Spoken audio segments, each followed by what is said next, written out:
Hii inaitwa Probio 3. Probio 3 imetokana na probiotics. Zile probiotics ni bakteria walinzi ambao wanahitajika sana kwenye mfumo wako wa mmeng'enyo wa chakula.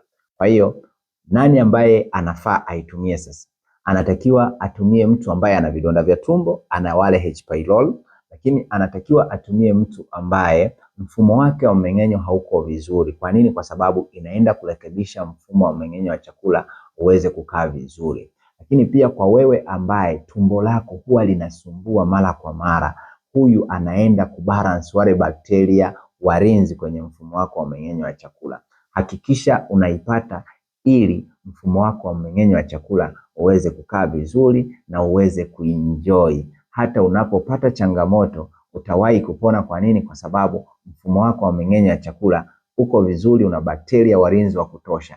Nipo hapa kwa ajili ya kukusaidia na kukushauri vitu vizuri ambavyo unatakiwa uvitumie.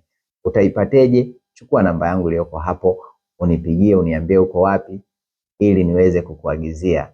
Utaipata kwa shilingi 130,000 tu. Humu ndani kuna sacket 30, unakunywa asubuhi na jioni, unachanganya na maji masafi ambayo hayana changamoto aina yoyote. Asante sana na Mungu akubariki.